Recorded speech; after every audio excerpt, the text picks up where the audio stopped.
Alejandro, bienvenido. Muchas gracias. Al contrario, gracias. Después en el corte nos vamos a traer unos cafecitos, porque dijimos que este es el café político. La verdad que tenía muchas ganas, de hace tiempo te venía escuchando y leyendo, por supuesto, de escuchar tus reflexiones.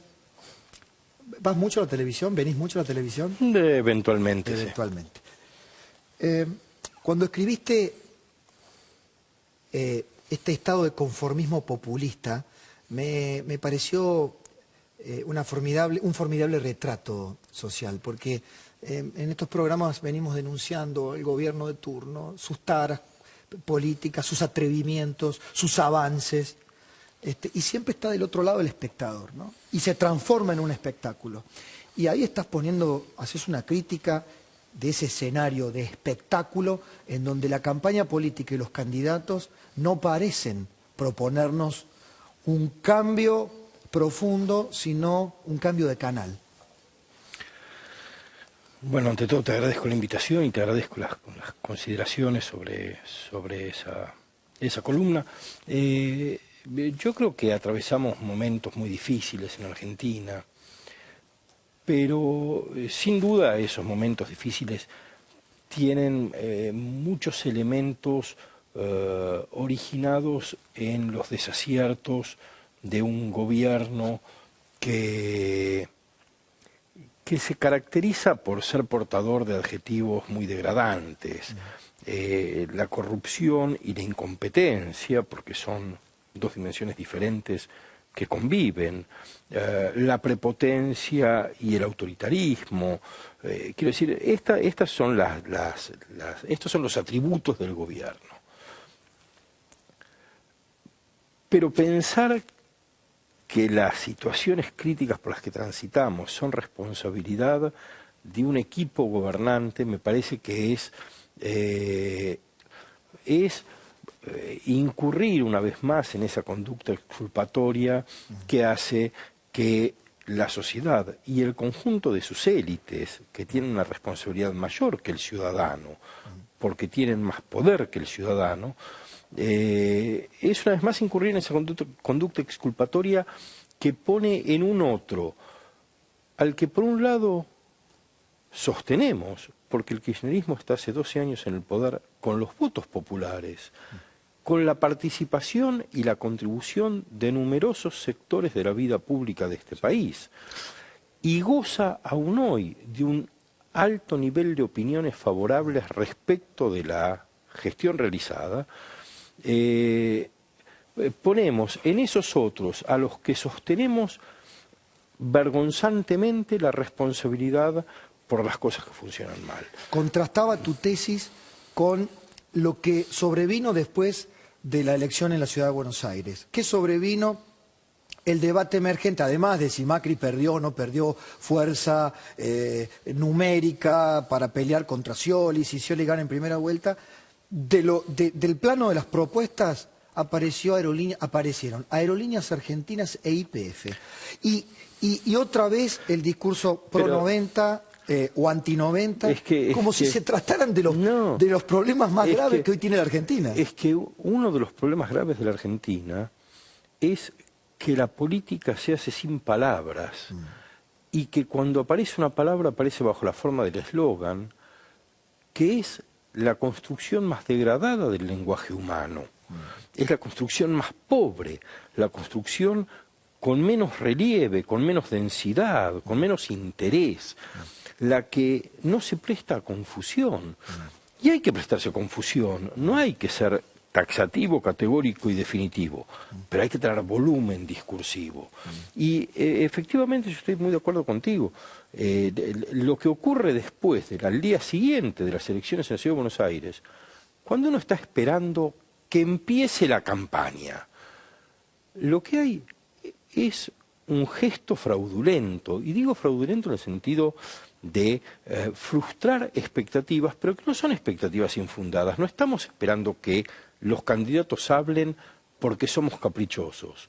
Estamos esperando que los candidatos hablen porque es obligación de los candidatos expresar las ideas con las que quieren llegar al poder. Digo, no ocurre esto. Lo que ocurre es efectivamente un intercambio de chicanas asociada con eslóganes. Aerolíneas sí, aerolíneas no, las AFJP sí, las AFJP no. Cuando en verdad lo interesante es qué es lo que hay detrás. Detrás hay cosas importantes. Detrás hay un modo de integrar el territorio o de no integrar el territorio. Un modo de administrar el futuro de quienes estamos trabajando hoy. Un modo, digo, las FJP, cómo vamos a administrar con esfuerzos presentes la buena calidad de vida futura. Aerolíneas Argentinas es una batalla absolutamente anodina, cuando el problema del país es cómo integra un territorio que está totalmente desestructurado, desequilibrado. O son sus pobres en un 30%. Ahora, verdaderamente hay otra cosa emergente de lo que pasó el domingo en la Ciudad de Buenos Aires, que fue el fracaso de las encuestas. Caímos sobre los encuestadores como los chivos expiatorios de una sociedad que se dice a sí misma y el periodismo que dice cómo van a mentir descaradamente los encuestadores. Y después de ser parte de ese escenario, porque también estuvimos transmitiendo por radio las elecciones, después me quedé pensando, ¿qué podemos esperar nosotros después que una sociedad ha decidido aceptar la mentira estadística desde el año 2007, por ejemplo? No tenemos un problema con las encuestas, tenemos un problema con la verdad, tenemos un problema con el sistema decimal. Yo creo que efectivamente tenemos un problema con algunos criterios de realidad fundamentales. Criterios de realidad fundamentales quiere decir que hay cosas que deberíamos poder medir y luego discutir acerca de la calidad de aquello que medimos, no de la calidad de la medición, sino de la calidad de lo que medimos. Podemos llegar a la conclusión de que es muy bueno para el país que haya un 30% de pobres. Claro. Podemos llegar a la conclusión, pero lo que no podemos es no saber cuántos pobres hay, porque ni siquiera vamos a poder celebrar que hay muchos, si es lo que queremos celebrar, como sin duda hay mucha gente que prefiere celebrar. O perversamente negar en la cara que el caballo blanco de San Martín, o afirmar que el caballo blanco de San Martín es negro. Cínicamente. Eso, ese cinismo que se ha instalado en la sociedad argentina como derrape cultural, ¿no? Porque una cosa es la confrontación de ideas, una década sangrienta como fue la del 70, y otra cosa es este estadio cínico, ¿no? Donde nada es creíble del todo, o todo puede ser supuesto, todo puede ser relativo, todo puede ser sujeto a una discusión, aun si esto es un vaso. Sí, yo no sé, Pablo, hay conductas que resultan muy irritantes, pero que una vez más no creo que se deban atribuir a quienes las protagonizan. No. Sino a quienes se benefician de su posibilidad. Quiero decir, hoy se benefician de la posibilidad de no decir nada todos los candidatos. Se benefician de un régimen de deterioro de la conversación pública todos los candidatos. No es el oficialismo, son los principales candidatos que disputan el poder los que también desconocen parámetros de verdad sobre los cuales llevar adelante una conversación. Parámetros de verdad. Hay 30% de pobreza en el país, pero también es cierto que en el modelo de desarrollo económico de la Argentina hay un 30% de la población que no puede tener empleo, no va a tener empleo. Entonces, debemos decir esto para ver qué alternativas hay a concepciones del trabajo que no van a poder funcionar más en el país en el que habitamos. Hacemos una pausa, nos tomamos un café con Alejandro Katz, filósofo, ensayista, también editor, un editor minucioso de ciertos autores. En un ratito nos lo va a contar. Ya volvemos. Seguimos tomando ahora sí el cafecito con Alejandro. Este estado de conformismo populista, ¿crees que tiene un horizonte de reversión? ¿Se puede revertir? Yo creo, Pablo, que hay que ser muy cuidadoso con la fantasía de la catástrofe. Y digo fantasía porque efectivamente creo que la idea del derrumbe es una idea que resulta seductora para mucha gente. Y muchas veces pienso que cuando se anticipan situaciones muy caóticas, lo que subyace es una esperanza liberadora. Claro. Y el apocalipsis, el apocalipsis ilusiona, porque el apocalipsis purifica, selecciona a los buenos de los malos y termina con un estado de cosas insoportable. Yo creo que va construyendo la figura del Redentor. absolutamente, y la va legitimando. que volverá a iniciar un ciclo. Yo creo por el contrario que hay que prepararse para un largo ciclo de degradación sin catástrofes. Yo creo que el gobierno encontró el modo de producir una crisis y contenerla. Hace 5 años nadie hubiera pensado que era sostenible un escenario de inflación superior al 30% sin hiperinflación y que simultáneamente hubieran 2 tipos de cambio sin que uno se despegara abruptamente del otro y que la economía estuviera cerrada pero que eso no implicara un incremento interminable de la tasa de desempleo y que hubiera a la vez un 30% de pobreza sin estallidos sociales dramáticos. El gobierno encontró el modo de que todo esté mal, pero en un equilibrio que nadie quiere mover. Y, por supuesto, hay... Que nadie quiere mover por miedo a pensar que cualquier cambio puede generar algo peor. Es decir, yo creo que por muchas razones... Nos hemos puesto un techo en la ilusión. Claro, yo creo que por muchas razones nadie quiere mover. Una es porque hay muchos sectores de la población para las cuales la pérdida del equilibrio es...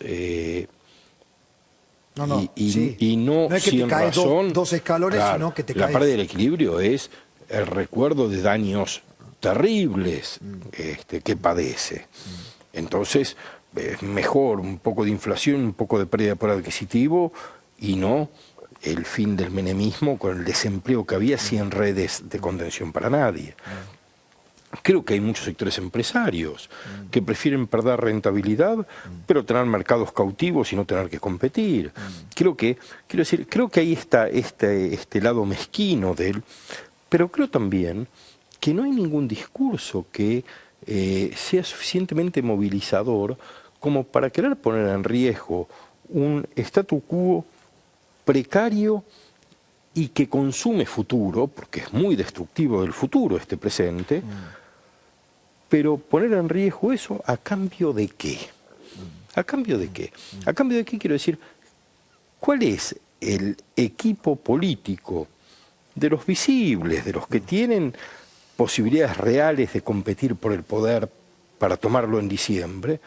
¿Quién es el que está diciendo cuál es la buena razón para modificar este statu quo? No lo dice Macri, no lo dice Massa, no lo dice Scioli. Fíjate que en lo que surgió después del domingo, yo quisiera, para ver el lado del vaso medio lleno, identificar una incipiente posibilidad de discusión, la de un Estado lógico. No el Estado destruido y convertido en la mínima expresión, ni el Estado despilfarrador, prepotente, autoritario, corrupto. Un Estado lógico. Alguien me decía desde Alemania, bueno, ¿en qué Estado está pensando Macri cuando dice que se quiere quedar con el Estado pero transformarlo en un Estado eficiente? En los Estados nórdicos, bueno, hay que importar la legislación nórdica, importar empresarios nórdicos, es decir, esa imposibilidad de llevar primero al debate y después a la práctica cosas lógicas. Pero lo han hecho nuestros vecinos, lo ha hecho Uruguay, o al menos lo ensayan, lo intentan, Uruguay, Chile. Yo creo que nuestro propósito no debería ser convertir a la Argentina en Noruega. Claro. Creo que nuestro propósito debería ser identificar los dramas más acuciantes de este país y tratar de ver cómo los resolvemos. Y creo que entre esos dramas, el primero que es insoslayable mencionar es la pobreza. Nadie puede persuadir de que va a ser una buena gestión de gobierno si no explica de qué modo va a alinear a todas las fuerzas de la sociedad para combatir realmente la pobreza y proponerse en un plazo razonable terminar con ese estado de cosas. Esto es lo primero. Creo que lo segundo es algo que no diré que tiene mayor gravedad, porque difícilmente algo sea más grave que tener el 30% de la población en condiciones verdaderamente indignas, pero que tiene una dimensión también muy preocupante, y es la expansión, y lo digo con una expresión que no es mía, la expansión de lo que nos vamos a acostumbrar a llamar el orden clandestino. El orden clandestino es la creciente ligazón de agencias estatales de seguridad, pero no solo de seguridad, con el crimen organizado. Y creo que hacemos muy mal cuando ponemos el foco de nuestras discusiones en las dimensiones degradadas de lo políticamente correcto. Quiero decir, por supuesto que el avance del kirchnerismo sobre la justicia nos debe preocupar, pero cuando hablamos de eso hablamos como si ese fuera un problema particular en un país que funciona bien. Claro. De algún modo nosotros tenemos la idea de que hay una normalidad estatal, es decir, la normalidad de quienes viven en un Estado nacional, bajo las leyes de ese Estado, y esa normalidad está siendo perturbada por agentes perversos que son los gobernantes. Te lo traduzco como ignorar la anomia en la que vivimos y no entender que este síntoma Claro. del avance sobre la justicia se da en un Estado, en una sociedad Claro, anómica. el problema es que nosotros estamos viendo el crimen organizado como una excepcionalidad cuando se está convirtiendo en la norma del funcionamiento institucional. Y estos daños de superficie son daños en un marco que es un marco del que va a ser muy difícil salir si no empezamos a poner límites claramente, y poner límites implica comenzar a hablar de esto. Las relaciones del crimen organizado con el Estado en la Argentina son increíblemente más profundas y estables de lo que imaginamos. Tomo para el final, Alejandro, algo que parece tan básico. Cuando hablabas de la economía, este estado de cosas, digamos, de cierto estado mediocre de cosas a los que nos tenemos que acostumbrar o que vamos a pasar un largo periodo, pensaba en la educación.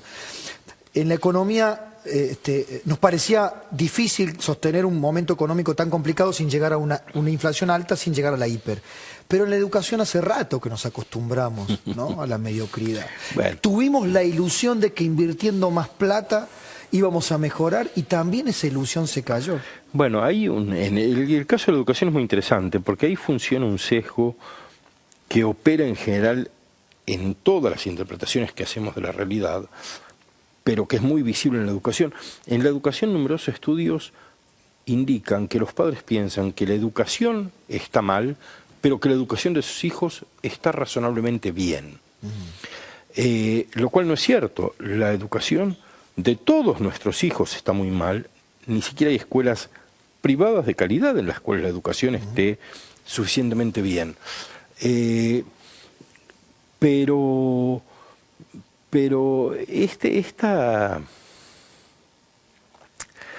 yo lo diría de otra forma.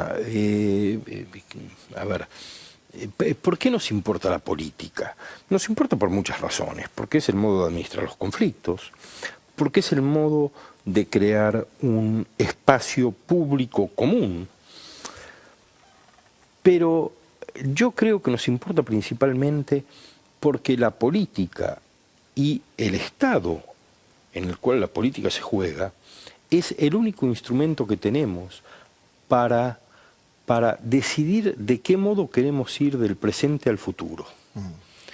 Y lo que no estamos haciendo en Argentina hace mucho tiempo es discutir de qué modo queremos ir del presente al futuro.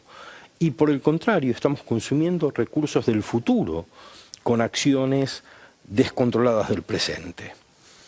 Creo que este es uno de los problemas en los que deberíamos enfocar las discusiones. ¿Cómo queremos transitar colectivamente hacia un futuro que debemos tratar de imaginar, que debemos tratar de cargar de sentidos, que debemos aceptar que será fuente de conflictos y de contradicciones, de disputas pero que podemos de algún modo imaginar como algo que puede ser hecho y no que solo es el resultado de las inercias, de las fuerzas desatadas, de pasiones descontroladas que alimentan a la sociedad. Gracias por esta charla. No, al contrario. Se la dejamos para que usted complete la reflexión en casa.